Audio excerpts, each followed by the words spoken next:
¿Cómo se fue a mejor vida ese niño en tu escuela?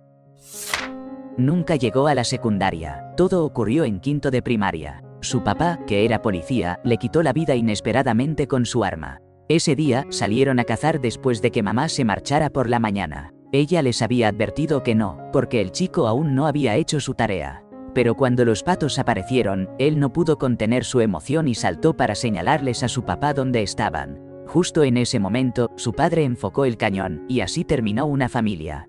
Mamá llevó a la niña y se marchó, mientras él se sumía en el alcohol y, poco a poco, perdía su empleo. No sé qué ocurrió con ellos después de eso. Antes de todo esto, eran una familia encantadora. Papá quería a su hijo con todo su ser. Yo jugaba hockey con él. Es tan triste que esto suene como una canción de country. Era justo después del 11 de septiembre. Él y algunos amigos de Medio Oriente fueron a Washington, D.C., como parte de su grupo de jóvenes, pero en esa ciudad lo abordó un grupo de chicos que se creían superiores, quienes le lanzaron insultos y lo acusaban de estar ahí para provocar un desastre. La situación se tornó confusa, ya que estaban en un bar y los testigos, en estado alterado, no podían evaluar con claridad lo que sucedía. Se dijeron palabras cargadas de odio y al final decidió alejarse del tumulto, hasta donde sus seres queridos han podido reconstruir la historia. Los chicos lo siguieron y, en un acto despreciable, lo empujaron frente a un tren que se acercaba. Terminó con su vida. Cuando la policía llegó a esclarecer los hechos, todos alegaron que se quitó la vida, así que lo clasificaron como tal, desestimando la verdadera naturaleza de lo ocurrido. Ignoraron a las docenas de testigos que vieron cómo esos chicos lo amenazaron de muerte, como si su desahogo fuera una venganza por el 11 de septiembre. Todos saben que estos individuos están detrás de la tragedia que afecta a nuestro amigo. Pero la policía se niega a considerar algo más allá de que se quitó la vida, a pesar de que hay pruebas claras de que lo desvivieron. Fue un fin de semana verdaderamente trágico. Primero, el viernes, una chica había estado de pasajera en un auto. Lamentablemente, el vehículo en el que viajaba fue impactado con fuerza por otro que se saltó una señal de alto. La chica perdió la vida al instante, pero eso no fue todo. El domingo, otro joven que intentaba visitar a una chica que le gustaba salió por el patio trasero. Todo parecía normal, hasta que el padre de la chica lo sorprendió, y, de manera insólita, accionó su arma contra él en la espalda, acusándolo de invadir su propiedad. Lo más impactante de todo esto es que, siendo Texas, no se tomaron medidas con respecto a las personas responsables de estas tragedias. Es escalofriante reflexionar sobre cómo en un solo fin de semana se vivieron circunstancias tan diferentes pero igual de devastadoras. Iban en camino a visitar a su madre en el hospital, quien acababa de dar a luz a dos pequeñas gemelas. En ese momento, un conductor embriagado, con un historial de problemas al volante, los impactó de lleno. El auto comenzó a arder y ellos quedaron atrapados en el asiento trasero. Lamentablemente, las niñas no lograron sobrevivir. Es una tragedia desgarradora. En un solo día, su mamá da a luz a dos niñas y, de manera inimaginable, pierde a sus otras dos hijas. Una tristeza inmensa pesa sobre este acontecimiento. Tercera historia rememora nuestro primer año en la secundaria. Una amiga nuestra, Melissa, fue alcanzada inesperadamente por una bala en la cabeza, disparada accidentalmente por otra amiga, Brandy. Brandy había encontrado el arma de su papá. Sin pensar en que realmente estaba cargada, y con un gesto imprudente, la acercó a la cabeza de Melissa y apretó el gatillo. Era un día como cualquier otro y un grupo de chicos se había reunido, cuando de repente uno de ellos decidió mostrarle a sus amigos el artefacto que había encontrado en casa. Con una extraña confianza insistía en que no había municiones dentro. Sin embargo, había una chica que no se estaba riendo.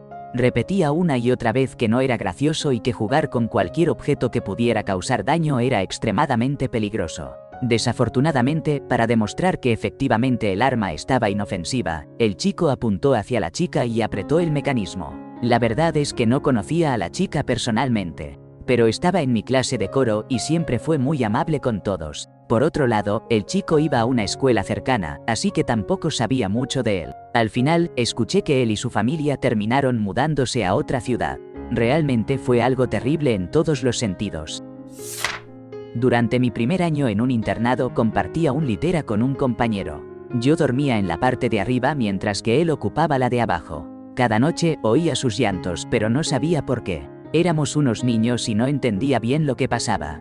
Después de un tiempo, él dejó la escuela para someterse a una cirugía y a tratamientos médicos. Al regresar, me enteré de que había estado luchando contra un cáncer óseo, una experiencia muy dolorosa. Estábamos en la misma clase y, al llegar la Semana Santa, él se fue a visitar a sus padres. Al día siguiente, nuestra escuela anunció la trágica noticia de que había fallecido. Apenas tenía entre 17 y 18 años. Sus llantos aún me persiguen hasta hoy. No de una manera negativa, pero sí con una profunda tristeza. Él tenía un saco de boxeo colgando de un árbol en su patio trasero. Un día decidió treparse al árbol para bajarlo y ajustarlo, mientras su hermanita estaba próxima. La historia que escuché es que él sostuvo la cadena suelta contra su cuello y empezó a hacer ruidos como si estuviera en apuros, buscando que su hermana reaccionara. Ella, sin prestarle mucha atención, simplemente rodó los ojos y se metió a la casa. Pero, un rato después, comenzó a sentir un extraño silencio. Al no escuchar nada, decidió volver afuera y se encontró con una escena sobrecogedora. Él estaba colgando del árbol. Al parecer, mientras hacía su espectáculo, se resbaló y terminó atrapado en una situación letal. ¿Imaginan la sorpresa y el horror? Definitivamente, la broma le salió muy cara. Hace aproximadamente un año, me llegó una invitación de amistad en Facebook de un chico con el que compartí la secundaria, aunque nuestras interacciones estaban limitadas. Yo era un solitario, y él representaba a esos chicos populares. Decidí curiosear su perfil, intrigado por cómo podría haber evolucionado su vida. Me sorprendió descubrir que había iniciado un proceso de recuperación, dejando atrás sus antiguas batallas y mudándose a Florida, el mismo estado en el que vivo ahora. Se notaba su esfuerzo por salir adelante. Ya no era el atleta atractivo que había sido en su juventud, pero contaba con un grupo de apoyo sólido y frecuentemente compartía en sus publicaciones sobre su sobriedad y el camino hacia la reconstrucción de su vida. Sin embargo, hace un mes, uno de mis conocidos de la secundaria compartió su obituario junto con una campaña de recaudación de fondos. Había puesto fin a su vida por medio de una sobredosis. Es desgarrador, no porque fuéramos amigos cercanos, sino porque parece que estas trágicas historias están cada vez más presentes en mi entorno. Mi propio hermano también se encontró en esa situación, cansado y desolado, en el día de San Valentín, mientras sus amigos celebraban en la sala de estar. Así que, por favor, cuídense, amigos. No se dejen seducir por las sustancias. No son tan divertidas como aparentan y pueden llevar a consecuencias irreparables. ¿Sabes? No son mis recuerdos de secundaria, sino los de la generación de mi hijo, quien se graduó hace poco. Hablamos de un pueblo pequeño y rural. Aproximadamente 2 años después de la graduación, ocurrió una tragedia. Un tercio de sus compañeros ya no estaba. Algunas salidas de este mundo fueron a través de decisiones irreversibles, una caída inesperada durante una excursión, otra en una intervención médica que debía ser rutinaria, un accidente laboral y hasta un incidente con un snowmobile. Con el tiempo, ese grupo comenzó a ser conocido como la promoción maldita. Esa etiqueta aún incomoda a mi hijo cuando alguien se atreve a mencionarla. Fue solo una coincidencia, realmente. Si tomas a esa franja de edad y la comparas a nivel nacional, se podría ver a 8 jóvenes entre tantos otros. Pero, claro, al ser esos 8 en una comunidad tan pequeña, la noticia corrió como un reguero de pólvora, alimentando rumores que se volvían cada vez más insidiosos. A diferencia de mi escuela secundaria, que era bastante grande, en la que podía estar en la fila junto a un chico que jamás había visto en mis 4 años allí, imagínate la diferencia.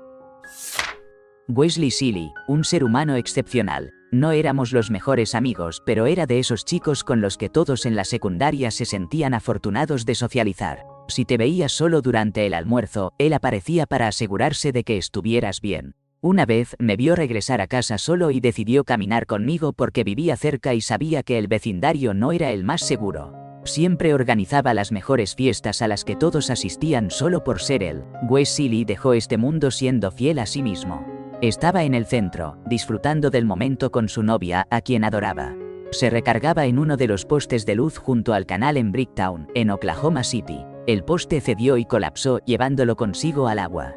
Una pareja cercana se percató de la situación. El hombre se lanzó al canal para intentar salvarlo, pero llegó demasiado tarde. Wes sufrió un tiempo en un coma y, por fortuna, el héroe de la pareja sobrevivió. La positiva noticia es que su familia interpuso una demanda y ganaron el caso. Gracias a ello, no solo recibieron una compensación significativa, sino que Bricktown finalmente Realizó las reparaciones necesarias en las luces cerca del canal, asegurándose de que una tragedia como esta no se repitiera. Descansa en paz, Wes Seeley, te admiramos mucho, incluso hoy, tu legado perdurará. Te extrañamos. En una gasolinera, un joven fue víctima de un ataque mientras se encontraba con su hermano. Se trataba de un enfrentamiento relacionado con sustancias, aunque ellos no estaban implicados. La escuela de este chico engañó a su mamá, prometiéndole que podría graduarse. Pero el día de la ceremonia ni siquiera se dignaron a mencionar su nombre, solo hicieron un momento de silencio. A menudo pienso en él, como si en alguna parte se hubiera quedado atrapado en sus 17 años. Nunca le entregaron su diploma porque lo catalogaron como delincuente. Era un buen chico, simplemente enfrentaba dificultades en el ámbito escolar. Compartíamos clase en un programa alternativo que habían reestructurado. Este año, otro estudiante vivió una experiencia semejante, pero esta vez resultó herido en un tiroteo. A él sí lo van a graduar y lo celebran. Y me pregunto, ¿qué es lo que hace que uno de ellos sea menos digno de ser homenajeado que el otro? Ambos perdieron la vida por razones similares, pero parece que la celebración es reservada solo para algunos. ¿Qué tan injusto puede ser esto? Podría haber sido yo. Fue una gran fiesta en la escuela secundaria el fin de semana pasado. Le dije a mi amiga Jessica que iría con ella. Le pedí a mi mamá si podía quedarme a dormir en su casa, pero me dijo que no. Estaba de mal humor ese día y lo desquitó conmigo, que solo tenía 14 años. Se negó a dejarme salir ese fin de semana por la razón que fuera. Jessica asistió a la fiesta sin mí y, en un instante, la policía llegó y el evento se tornó caótico. Los adolescentes, con bebidas en mano, salieron corriendo en todas direcciones que puedan ir a Jessica. Ella se precipitó hacia la calle y, de repente, un auto la alcanzó, truncando su vida de manera irrevocable. El conductor que la impactó era un joven de 21 años y estaba completamente destrozado. Algunos de mis amigos fueron testigos de lo sucedido y se desplomaron en el suelo, horrorizados por la escena. Nunca la he olvidado, la he pensado muchas veces. Siempre fue una chica llena de energía. Una verdadera luz que iluminaba los días de todos, siempre con una sonrisa en el rostro. Este año se celebra nuestra reunión de 20 años de graduación. Te extraño, Jess. Mi clase estaba marcada por una sombra. El primer niño partió en 4º grado, fue un accidente durante una jornada de caza. El segundo nos dejó a causa de una enfermedad devastadora en primer año de secundaria. Pero luego llegó el último año, el de la graduación. Nuestra reina del baile de graduación falleció una semana después del evento en un trágico accidente automovilístico. Y una semana antes de que nos graduáramos, 5 chicos perdieron la vida en un solo choque. Éramos de una escuela pequeña, apenas contábamos 50 en mi clase de graduación. Ya había vivido varios funerales en mi vida, pero asistir a 5 en un mismo día fue un golpe devastador. Imagínate la tristeza que se cernía sobre nosotros, el peso abrumador de ese día. Cada vez que veía a los padres de esos chicos, el dolor se intensificaba, como si el aire se volviera más denso. No solo se trataba de la pérdida. Era la angustiante sensación de que nunca supimos cuidarnos los unos a los otros. A veces me pregunto si hay algún sentido en todo esto. Pero lo que sí sé es que esos recuerdos estarán grabados en mi memoria para siempre. No hay palabras que puedan expresar un adiós tan desgarrador. Era mi época en la secundaria, cuando un amigo fue víctima de un trágico accidente al cruzar la calle para regresar a casa después de un partido de fútbol.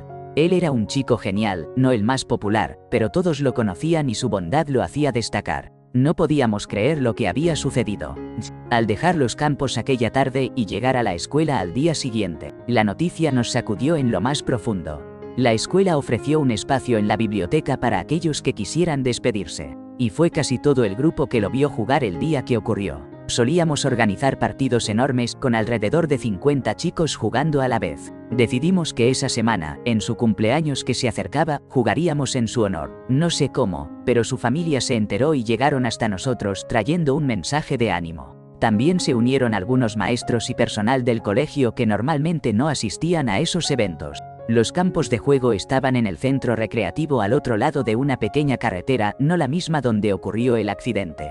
Así que muchos adultos no sabían que jugábamos allí cada semana hasta que se dio esta situación. Hubo lágrimas, abrazos, homenajes espontáneos y hasta muchas risas mientras celebrábamos recordando sus frases y ocurrencias. Alguien incluso se tomó la molestia de hacer camisetas en su memoria para que las usáramos mientras jugábamos. Fue uno de los esfuerzos más conmovedores en la secundaria que recuerdo, con la participación de niños y adultos. Después de jugar, disfrutamos de unos bocadillos y continuamos eligiendo seguir jugando cada semana, vistiendo las mismas camisetas. Le dimos la pelota del partido a su mamá, quien aceptó recibirla solo si cada uno de nosotros la firmaba, y así lo hicimos. Era solo una de las pelotas que usamos, que uno de los chicos había traído y decididamente entregó en ese momento. Ella la guardó en una caja especial, y me gusta pensar que todavía la tiene en un lugar significativo. Es un recuerdo agridulce para mí, con una mezcla de tristeza y felicidad. Descansa en paz, Sergio, nunca te olvidaremos, amigo.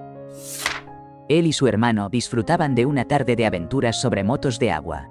En un instante de imprudencia, su hermano se lanzó por una ola, aterrizando de manera desafortunada sobre él. Fue un impacto devastador. La vida de aquel joven se extinguió antes de que la moto de agua tocara la orilla. Al día siguiente del funeral, su hermano simplemente se esfumó. ¿Pueden imaginar lo que debieron sentir los familiares? Evito porque esto ha causado revuelo. Esto ocurrió hace 25 años y ahora vivo a 3.200 kilómetros de aquel lugar.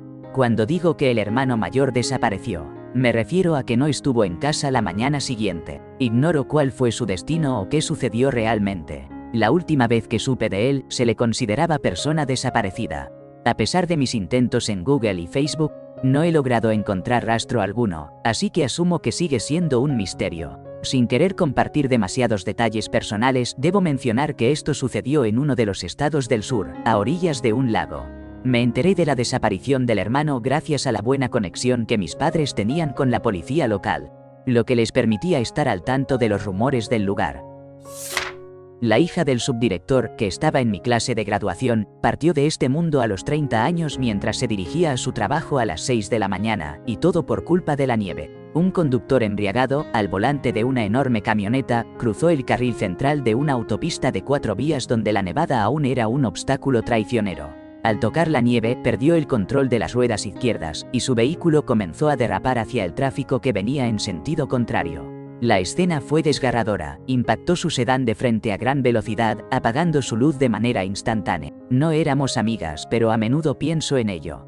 Ella solo buscaba continuar su vida, yendo a trabajar, y un irresponsable le quitó todo por sus erradas decisiones. Me hizo reflexionar sobre cómo, a pesar de intentar hacer siempre lo correcto, hay momentos en que la vida simplemente no es justa. Esa es la naturaleza del universo, caótico, frío e indiferente.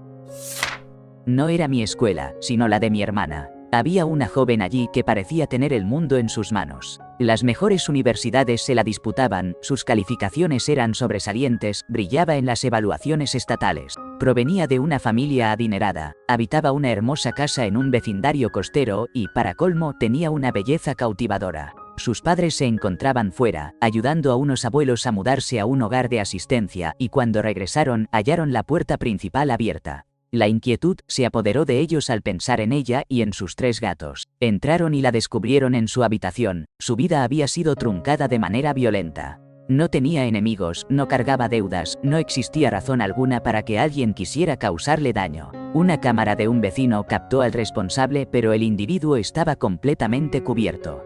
Guantes, botas y una máscara de esquí que solo permitía vislumbrar unos ojos a través de una malla.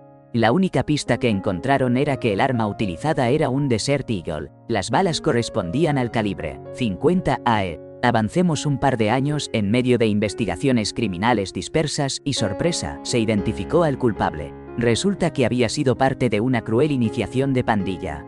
Matar a un joven o un adolescente al azar, y, lamentablemente, ella fue la elegida. Ese individuo ahora se encuentra tras las rejas y probablemente nunca volverá a ver la luz del día. Tiene una posibilidad de libertad condicional en 22 años. Así que, si se comporta, podría salir.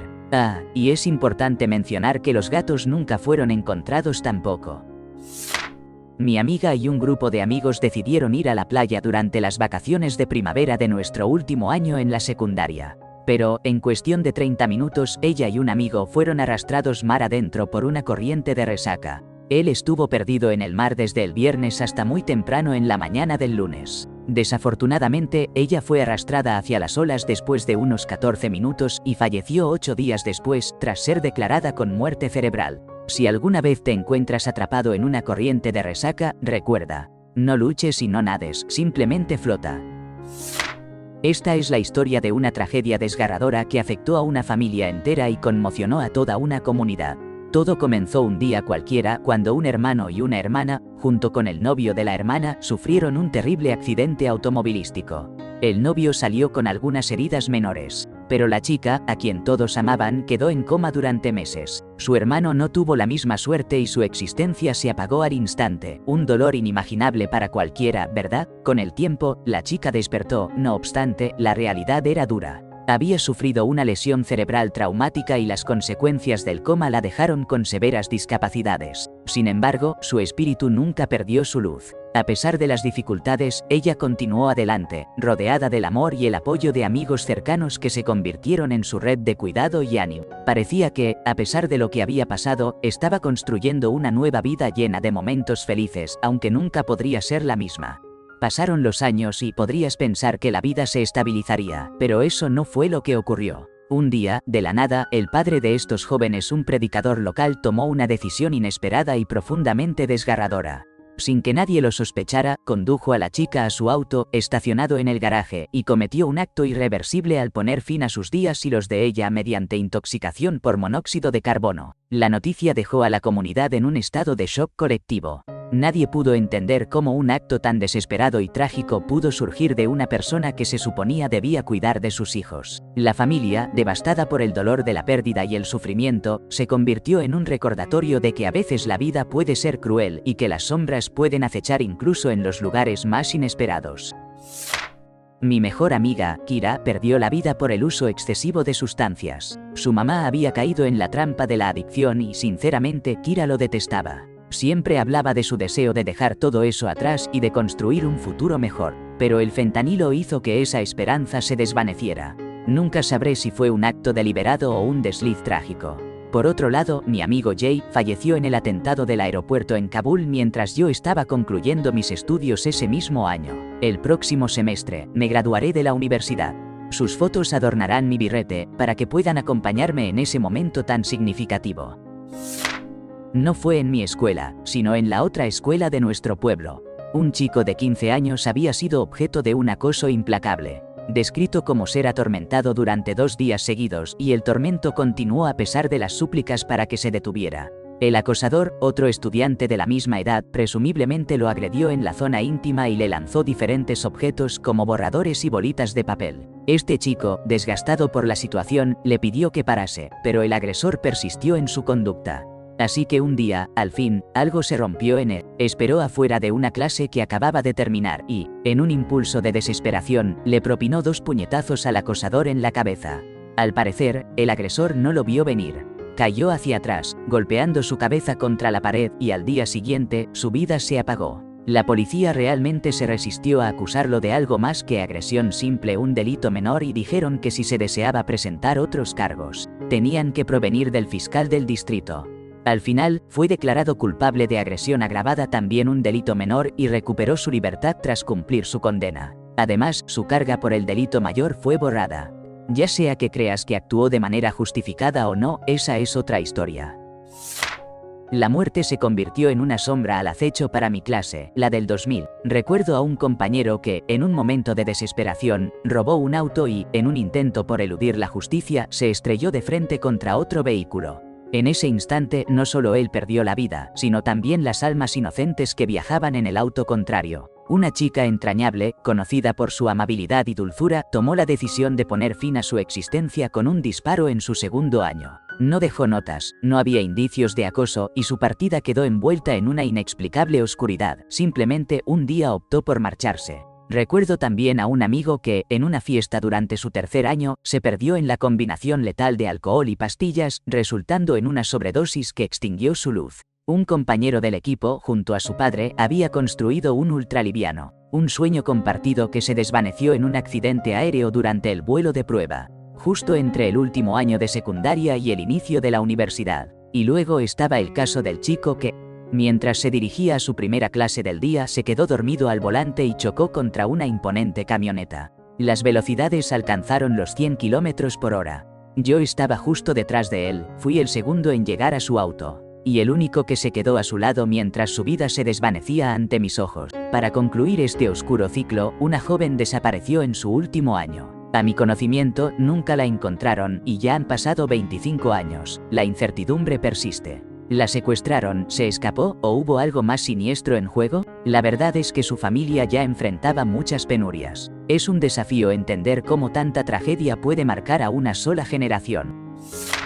No era un día cualquiera, era el último de 8º grado. Esa jornada era opcional, así que solo la mitad de mi pequeña clase en una comunidad rural decidió ir, 10 de 20. Una de las chicas, que vivía en una granja, no asistió. En lugar de eso, decidió manejar por un camino de grava a media milla de su casa, con la intención de sorprender a su papá llevándole el almuerzo. Lamentablemente, perdió el control del vehículo. Intentó corregir la dirección, pero fue demasiado tarde. El auto se volcó y ella fue declarada muerta en el lugar. Nuestro director nos lo comunicó a los pocos que estábamos en la escuela, poco antes de que terminara la jornada. Fue un golpe brutal para nuestra comunidad y sobre todo para su familia. Nadie podía creer que algo así hubiera sucedido. La tristeza y el dolor se sintieron en cada rincón. Regresando a casa de una fiesta de Halloween, él dio vuelta al auto.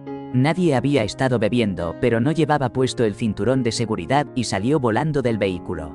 La verdad, no lo conocía muy bien. Él era el centro titular del equipo de fútbol.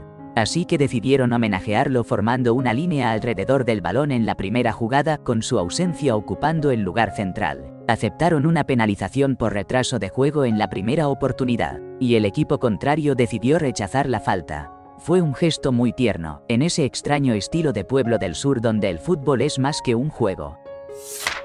Mi hermano fue ese chico que partió demasiado pronto. Cáncer, justo en su último año de secundaria. En el anuario le dedicaron una página y, al año siguiente, mientras yo era un novato en la misma escuela, hubo algunos homenajes más. La verdad es que detestaba todo eso. Mi hermano habría rechazado por completo ese tipo de cosas. Era un verdadero rebelde, un metalero de aquellos que siempre se oponían a las normas. Pero al final, fue lo que mi mamá decidió que era lo mejor, y supongo que eso le brindó un poco de consuelo para seguir adelante.